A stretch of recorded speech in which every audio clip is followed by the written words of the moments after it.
want to give just a little bit of background of some things that we learned.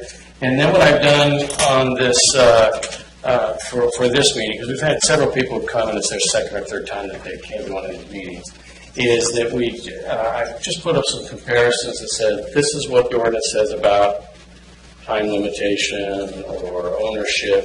This is what we will be proposing. It gave just a nice little comparison to look at. So we'll take a little bit of a shortened version. Now, the most important thing that you'll hear me say today, and if you've been here, you've heard me say this many times, that email address, and it's on every slide that we have, that email address is where we really want you to send your comments. And this is the beginning of the public information phase, or public input phase, whereas we present to you what we're going to propose to the Planning Commission and City Council. We've already started the record, essentially, of getting information to go to them. The Planning Commission or the City Council will consider those as they look at the proposals we're making. Okay? So, again, you'll see this. If you have questions, you'll probably hear me turn your question around into a statement and say, please email that to that address. Okay? All right. Just really quickly, just some background, and then we'll jump to just the summary of some of the changes. I hope you'll be able to read it. We had some guiding principles that we tried to work on as we looked at the proposed ordinances. The first was to keep it simple, which is easy to understand, easy to follow, and easy to enforce. We also recognizing the changes in Lincoln City as it pertains to the VRD industry. 20 years ago, when you looked at the industry, from my research, most VRDs were second homes that were meant to, and the VRD was meant to offset the cost of the second home. We're now seeing more investment properties become VRDs where their primary purpose is as a vacation rental dwelling, not as a second home. That creates some big changes in the neighborhoods, which brings me to the next point, which is to protect the neighborhoods. VRDs are commercial operations, that most of which are happening in a residential zone. Okay, we want to make sure it's fair. Our council has been pretty explicit that they're not really out to punish people. So whatever we're proposing to make it fair. And then finally, Oregon has some unique land use laws. And so whatever we do, we need to comply with the land use laws. Okay. All right. Now, the next couple of slides is the background information that became really important as we started looking at how to modify the ordinances that we have.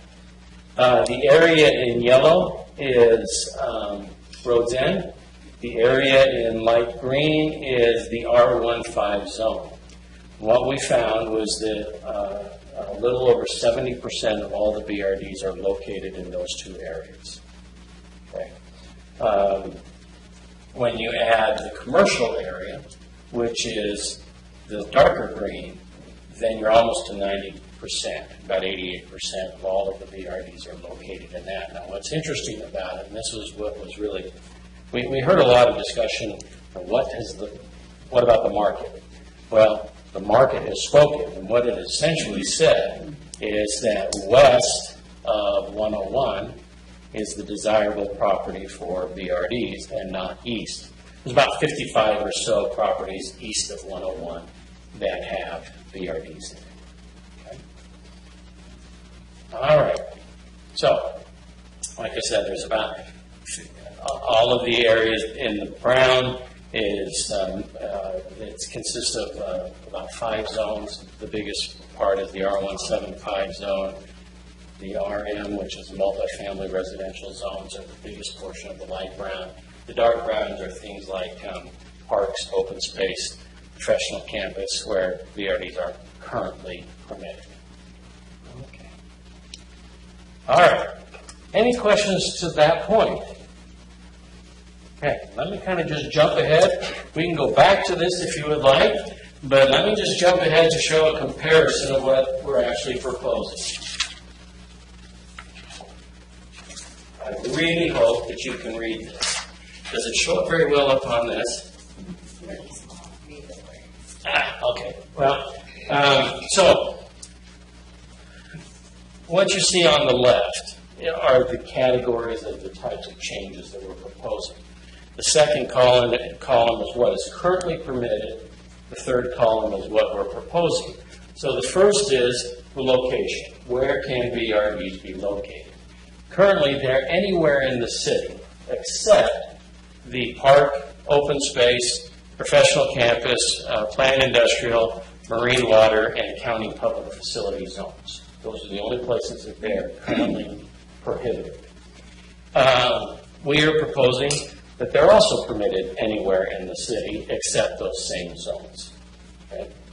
Quick question. Is this available online? It will be in the morning. Okay.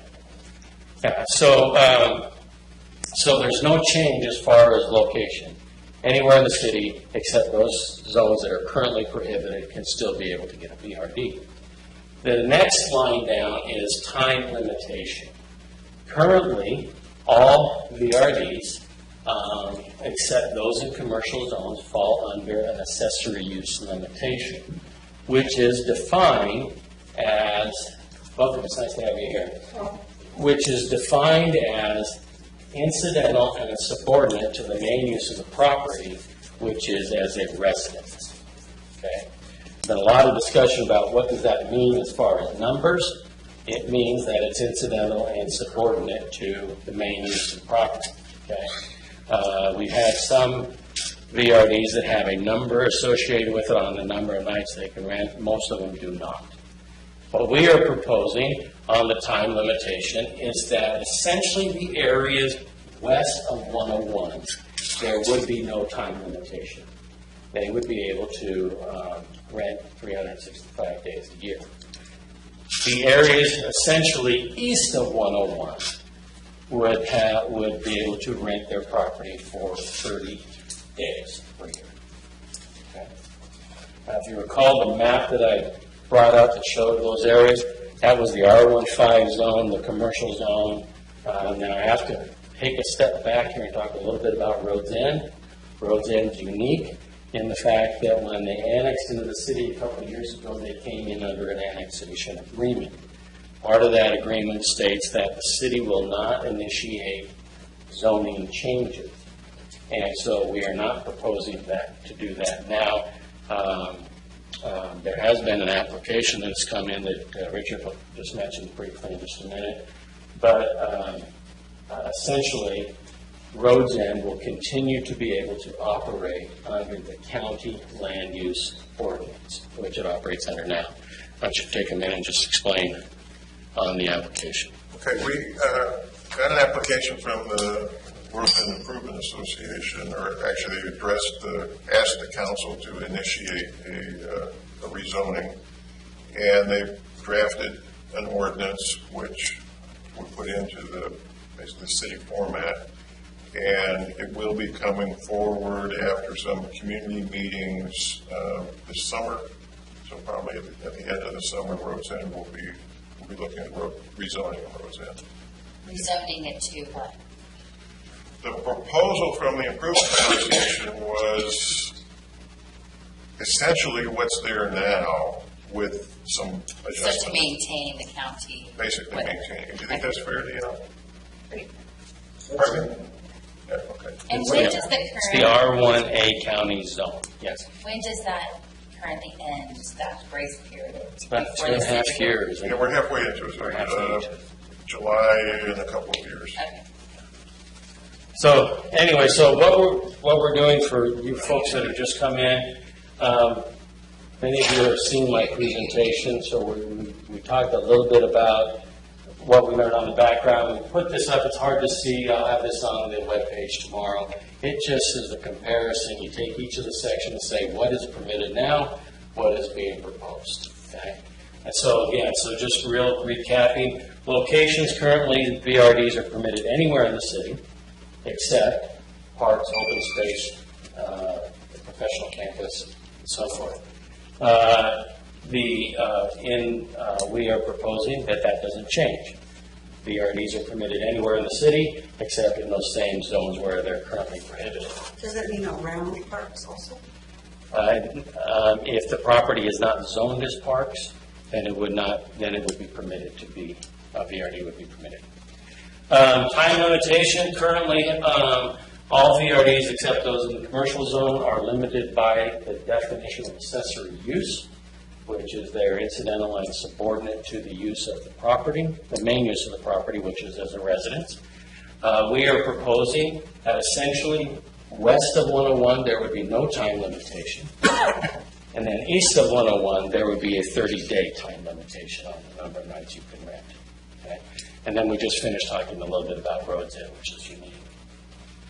The next category is on the cap on the number of VRDs that would be permitted in the city.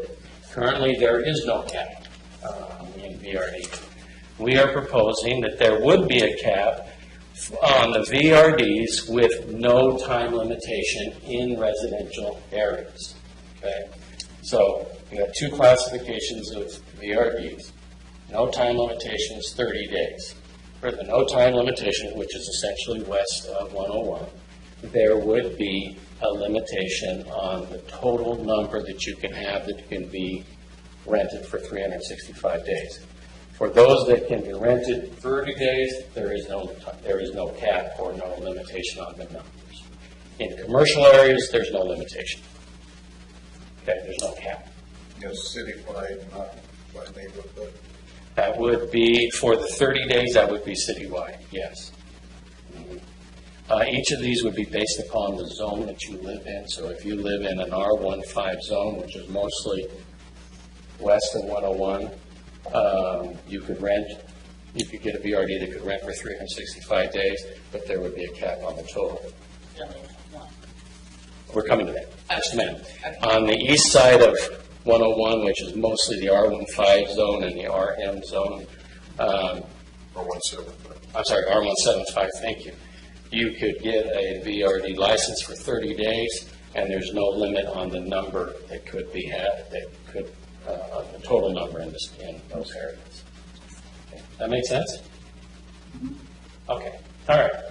As we go along with this, I've been watching you. So then, when we have suggestions for these particular areas, then you want us to email you those. I prefer personal. Well, what we really need you to do is to email them to that address, or if you want to drop a letter by the office, that's fine as well. But we need to have you communicated in writing so that it gets to the Planning Commission and City Council. What we don't want to have is your comments filtered through the staff, because we cannot represent you well. I will guarantee you I will foul it up some way. And so it's better for you to send it in so that you are representing yourself. What about the 1-5 zones that are east of the one? Okay, we are coming to that. We're right there, as a matter of fact. That is why I said essentially, okay, east and west. Whether or not, or if the thing that will be the determining factor on whether or not you can rent for 365 days is the zone itself. So for an R15 zone, of which we have some on the east side of the highway, they would be permitted 365 days. We do have some R175 that is on the west side of the highway, and they would only be permitted for 30 days. Now, they're small areas by comparison to the whole thing, and so that's why I say essentially the Highway 101 becomes the dividing line. Okay. All right, the next is the prior use exception, which is generally called a grandfathering clause. Currently, there is not one. In the proposal, we are proposing that there is a prior use exception for VRDs that are currently operating east of Highway 101. So R175 zone, if they have a license as of the date that the ordinance is adopted, they would be able to continue to operate that without the time limitation. It would be in the areas where where it's now prohibited, or where it's now subject to the accessory use. How long? Until they transfer the property. They'll transfer the property. Yes. Once the property is transferred, then they have to come into conformity with the zone in which it's located. Okay? Okay. And again, that is mostly east of 101, but know that there are a few R175 zones on the west side, but it's essentially east of 101. Okay, the next one is ownership limitation. Currently, you are limited to one VRD, have ownership interest in one VRD in all areas except the commercial and vacation rental zones. We are proposing that that remain the same. There's no change in that. Okay? If they would be limited to just one VRD? They can only have ownership interest in one VRD. That's correct. Okay, because I thought all different means, I was getting confused. I thought we were going to say that they could have multiple ownership in the commercial area. They can in the commercial area, not in the residential areas. And that's why the ownership is limited to one VRD in all areas except the commercial and vacation rental zones. And we are proposing to leave that exactly the same. Okay. All right, vacation rental zone expansion. Currently, there is no limit on that. People can apply for that zone, and if they meet the criteria, they could receive that. We are proposing that the vacation rental zone is not expanded. The limits are currently the ones that have that, or that had that at the time of the adoption of the ordinance. Okay? Are we going to be allowing, for instance, other areas like Lagoon Beach in the future that we see a need for VR zones? I'm not for them, but if there's land and somebody wants to put in another area like that, would that be for the planning commission? Under what we are proposing, they would not be allowed to expand. So it would be only the VR zones that currently exist or in the application process at the time the ordinance is adopted. Okay, because we voted against it, so, I mean, the voters voted. License transferability, currently there's none. We are proposing that there is a limited transferability of the license upon the death of the owner. The maximum time would be a year. The language we're putting is that it's a year, or when the ownership is transferred to somebody other than the spouse, whichever comes first. So the maximum time that you can have a limited transferability is really about a year. Okay. Any questions on that? Okay, maximum overnight occupancy. Currently, it's based on bedroom size. For those VRDs that were built since 2010, there is a maximum of 16 overnight occupants. We are proposing that become 2 persons per bedroom plus 1, and children under 3 do not count towards the total number of occupants, or towards the total maximum occupants. So current, just so that I'm clear, the current maximum occupancy currently is 16 maximum. If the VRD was built since 2010. Okay. Regardless of how many bedrooms. Regardless of how many bedrooms. That's correct. And the other part of it is that it's also based upon the size of the bedroom. 2 people are permitted for a 70-foot square bedroom. You can have a third person if that bedroom is expanded by 50 square feet. Okay? But that's not been proposed. No, that's current. Oh, that's current. Yeah. And so there's 2 things to it. It's based on the bedroom size. And then if the VRD was built after 2010, no matter what, there's a limit of 16. We are proposing 2 per bedroom plus 1. Children under 3 don't count towards the maximum occupancy. Well, you might want to specify, we're talking about residential zones or built to residential standards. You could build, in a commercial zone, you could build the commercial standards and you could have 20 million people. 47 bedrooms and, Yeah. Yeah. as long as you meet the commercial occupancy standard. And how did we come to the age of 3? We looked at other communities to see if we saw any common patterns, and 3 seemed to be the most common number. Okay, because I'm looking at, again, I'm not, I think there's issues and problems, but most people, if they come, if their kid's 5 and under, parents are with them, they're not kids running around, so, I mean. So here's what you do. If you'd like to have a 5 and under, say, I think it ought to be 5 and under, and send it to that email address. Okay? Same goes, like if there's a den, that's, like I know a lot of the homes here have like a den or whatever. It's not designated a bedroom, but it's used as a bedroom. You want to answer that? I turn to Richard every time. It's a tough question. If So. a room is primarily used for sleeping, it's a bedroom. If it's like the game room, normally a game room, but it's got A pull-out or something. it's got a pull-out in it, then it's not a bedroom. We get into things where it's a game room and there's 2 sets of bunk beds, then it gets to be an interpretation issue. But the definition of a bedroom is you have to have a closet, whatever, but some people. Under the building code. We've traveled around too, and it might not have a closet, but it is still a bedroom. It's not a den or a family room or whatever. It's just not a full legal bedroom. In the building code, to be a bedroom, it has to have a closet, but we're not saying that in this case. Okay, so they would still be able to continue to use it. Now, the maximum number, which I think is 2, it's going to be proposing 2 per bedroom plus 1. Is that a maximum 16 still will apply? It would not.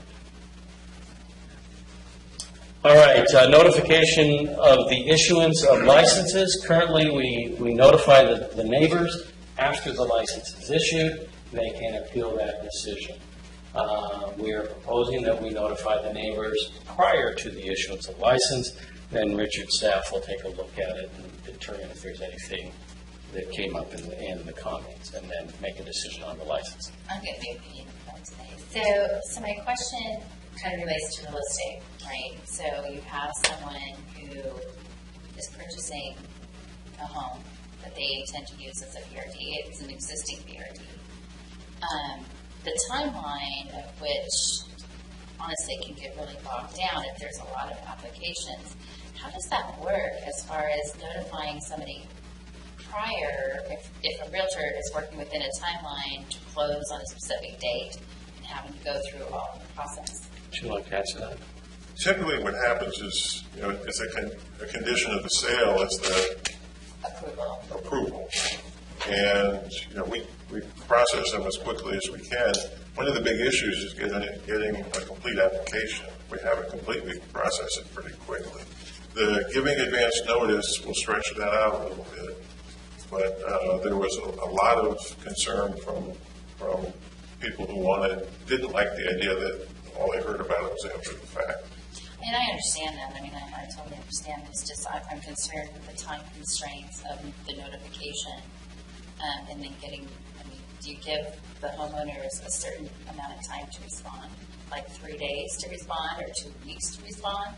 I mean, that's an issue. Yeah, we haven't set it. Typically, it's 10 to 12 days, could be as long as 20 days. And we haven't set it, but the kind of thing you're talking about would be good to mention. Yes, so please, I have a concern about, You like that? and then I really do. I'm just getting good at that. Okay. All right. Any other questions regarding the notification? Yes, sir. Okay. Safety regulations. Currently, we do not include for VRDs the travelers accommodations rules established by the state of Oregon. We are proposing that we do include some of those, particularly those that pertain to vector and spa and swimming pools. Now, we recognize, especially on the swimming pools and the spas, that there are some provisions that work for a hotel that do not work for VRDs. So, for example, the frequency in which you have to go and check and test and everything else. So there will be modifications that we will be proposing on that to try to adapt it to the nature of a VRD. Okay. Well, for example, when we've gone and traveled, they might have a hot tub in the hotel, but it has to be completely drained and cleaned and everything for the next person that's coming through. Well, the commercial pools are very similar to what we have with our pool. There's testing that goes on, testing at certain intervals, multiple times during the day. That applies to hotels. One of the biggest questions that came up that we're looking at is, for a VRD, does it really need to have somebody testing multiple times during the day, or do you adapt it based upon something that's effective after, in between the rental time periods? Right. So we will be looking at adjusting those. For those of you that have VRDs, it's really important to Richard and me that you look through those closely, send the information so that we can take a look at how that affects and the problems that are there with trying to apply the state's rules to a VRD. Yes, sir. Do any other cities, as far as you know, have any travel accommodation on vacation or no? Not that I found. I don't know, but I haven't looked. Yeah, I haven't looked at extensively, but the half a dozen or so up along the coast, I did not find them. All right, quiet hours are currently 7 p.m. to 7 a.m. We are proposing that change to 10 p.m. to 7 a.m. And that doesn't just affect BRDs, that affects everybody in the city. I'm happy with Okay. Complaints. Currently, if there is a complaint, the person who's complaining calls the local representative and lets them know that there's a problem. They can call the city, but it's usually directed towards the local representative. What we are proposing is that we use our city dispatchers as a call center. When they get a call, if it's a life safety or something like noise that needs an immediate response, they will dispatch the police out to it. If it's a nuisance, like trash got tipped over, a parking issue, they will send an email to the local representative and copy Richard's office. The local representative has 2 hours to respond to that, and then we have 24 hours to verify that it was corrected. Okay? Can I ask how it came about to offer our police dispatch to do that as opposed to hiring somebody special to do that? Because I'm concerned about overusing our emergency responders for nuisances or even a loud noise issue. Well, it started out by me looking at call centers and then going to our and saying, well, we already have that, and then going to Chief Killian and say, do you have, can you add this into it? And he said, yeah, we can. So that's how it came about. I like the combination because I know all of us having to call 20 million different phone numbers, and I know that's discussed things really important. So then we can get ideas as a city of how much problems or issues are happening with VRDs in general, because people say, oh my God, they're horrible, or oh my God, they're great, and they go like this. And how we came up with 2 hours was kind of an interesting way because we were debating, we were looking at all sorts of different, how much time. So we went to a VRD management company, Mr. Scrutton, and said, what's a reasonable time? And he said, oh, about 2 hours. So that's where we came up with 2 hours. So if we said 3, it probably would have been 3. So if you don't like the number, please send it to that email and say that Gene gave us the wrong advice. Okay. All right, parking, triple stacking provisions, it's currently prohibited. We are proposing that it is not prohibited. Okay? So, in other words, you cannot triple stack right now. We are saying in the future you can. What does that mean specifically? 3 cars parked in a row, in a driveway. In a driveway. So if Behind each other. you have enough space, Yeah. if you can fit 3 If you got a cars. 60-foot driveway, why not have 3 cars in it? Currently, you can't do that even if you have space. The change in the ordinance will say, yes, you can, but you can't go out into the right of way. Can't block a sidewalk, that kind of stuff. Okay, finally, the last 2 things, penalties. Currently, our Class A infraction, all penalties are Class A infractions, $1,000 penalty per offense, and each day is a separate offense. We are proposing a tiered approach. In which some, and we're looking at like the nuisances, the trash gets tipped over, are not Class A infractions. They are less than that. And for things like the nuisances, we were also looking that they are verified and that they have been corrected. So coming back up to the enforcement, if you get an email that says from the dispatch that says the trash has been tipped over, your local representative goes and fixes it, we verify that it was fixed, then there isn't a penalty. If we verify that it wasn't fixed, then that's when the penalty would kick in. Okay. And is that the penalty is going to go to the owner? Now, are the owners making sure that they have credit cards so they can tell the people that are renting from them, you know, you did this or this or this? Well, I don't think we would get into that level of monitoring in business. But the business would be able to try and figure that out. Yeah. Yeah. Finally, public education. Currently, we don't have any. We are proposing, there's no ordinance changes that are necessary to this. We're proposing that brochures that go to both the guests that come, but also the residents that are in this area, or that are living in the area, also public service announcements, signage, and the sky's the limit on that. Sky isn't the budget, it's the limit on what we could do with that. And so that one will evolve over time. And we are making, the VRDs are supposed to have signage outside their VRD, correct? That is not changing. They are supposed to? Yes. Because most of them don't. Yeah, that is not changing. So those are essentially the changes that we're looking at. So any questions? Can I ask for clarification of what it means prior use exception? What does that mean? In zoning, they generally call that grandfather. Right. Okay? So if someone, in this case, if someone is operating a VRD in a zone that is now going to have the 30-day limitation, they would continue to be able to operate it without that limitation. Okay, so that would Until such time as the property is transferred. okay, so that's specific to rezoning, Mhm. right? Yeah. Because you have another. It's not really, we're not, Because you have another transferability, so that has nothing to do with transferability. Prior use exception. right, correct. Yes. So basically, you guys have staff recommending some stuff, and then everybody, citizens and owners are writing into the city council, then they're going to put it together and decide what they're going to take and do or how they're going to modify it, et cetera. Yep. I mean, nothing's set in stone right now. Nothing is It's set in your stone right now. recommendation. And what we have found over the last 6-7 meetings, there's two issues that have kind of risen to the top. The first, and this one actually surprised me just a little bit, it was the overnight occupancy. That was the one that we seem to have the greatest number of concerns about that. The second, and I actually thought it would have been the reverse order of this, but the second is the cap.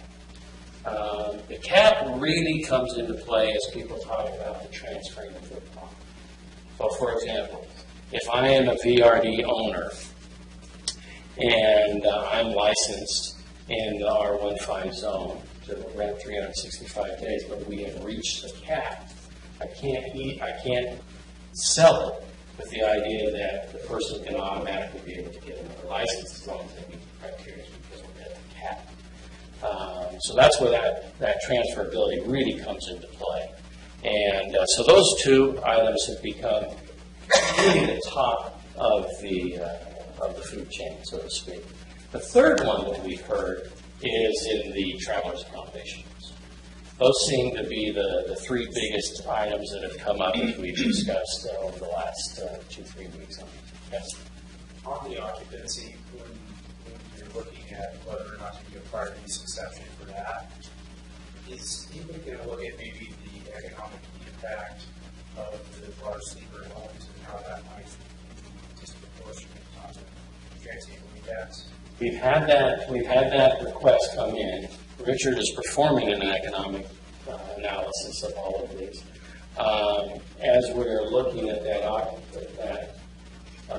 that maximum, I know part of the discussion is going to be these larger units. Where it's going to go, I don't know at this point, but I do know that's going to become part of the discussion.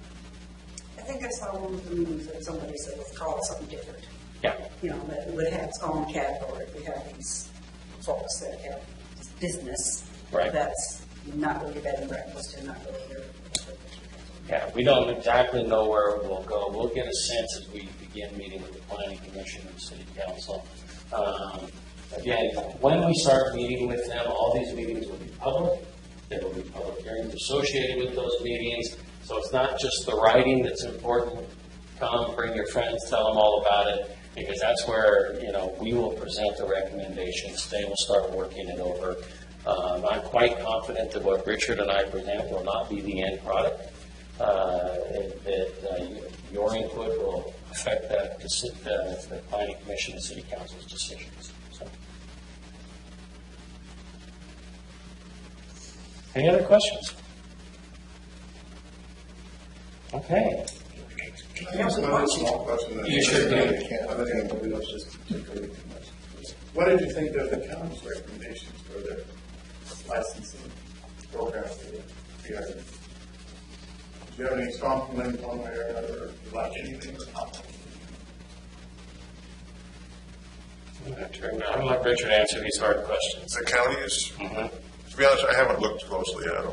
So, what I've heard of them is they're, I guess, minimal and probably don't address some of the concerns that we've heard from some residents of the city. I would do the same. That's why I turned to Richard, so I'm not familiar enough with that to comment on it. Okay. Thank you. I appreciate it. Thank you. Well, let me finish one final thing that I don't have in here. This came up in the meeting. It was actually the very first meeting that was brought up. I need to bring it back into this discussion. One of the things that got overturned when the election took place and the two ordinances was overturned were some loosening of the landscaping requirements. That came up in the very first meeting.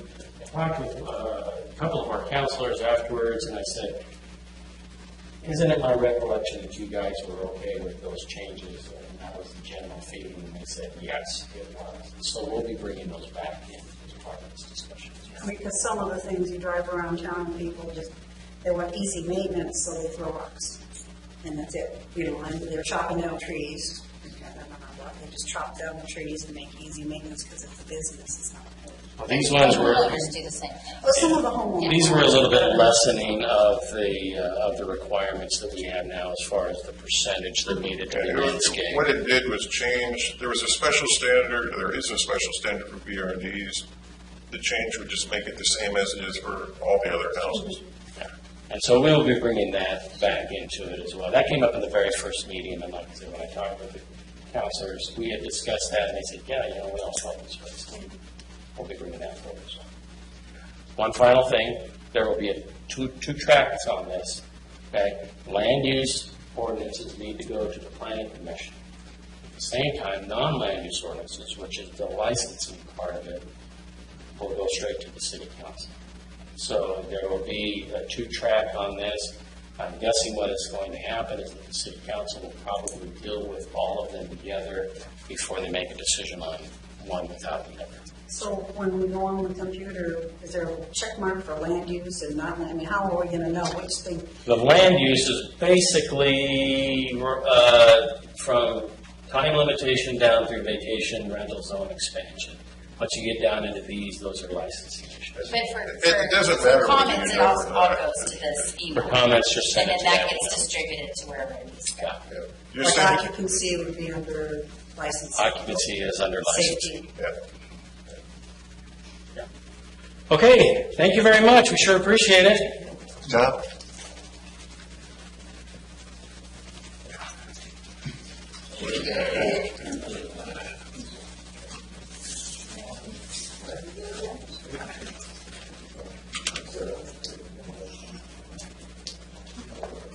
Still have a personal question.